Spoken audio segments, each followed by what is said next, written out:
Stop wasting time searching for games. Here is how to set up multi-view in 3 steps on the new Peacock July 2026 update.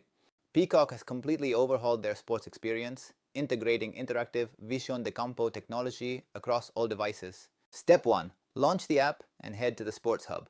On connected TVs, you'll find it on the main navigation rail. Step 2. Locate the dedicated multi-view or Visión de Campo tile. For marquee events like the World Cup, it will be right in the top row. Step 3. Select your layout. Choose a discovery grid for 4 different events, or event multi-view for multiple angles of a single game.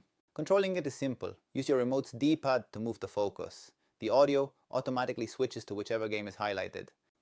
Tap OK to bring any window to full screen instantly. To return to the grid, just hit any button and select Return to Multi-View.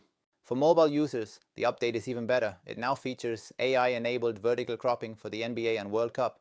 Just tap the Visión de Campo icon inside a live stream. You can then swipe between curated vertical feeds like the Star Spotlight player tracker. You can even tap Can't Miss highlights to instantly jump from a vertical clip right back into the live broadcast at that exact moment. All major events are now delivered in 4K with Dolby Vision and Atmos, ensuring stadium quality audio even in a 4-screen grid. Pro tip: if you want to mix Peacock with other services, use a PC browser with a picture-in-picture extension to build your own command center. So remember, hit the Sports Hub, select your multi-view grid, and use the D-pad to control your audio focus. Setup is that simple. Subscribe to Sleek Guides for more high-value tech updates and tutorials. I'll see you in the next one.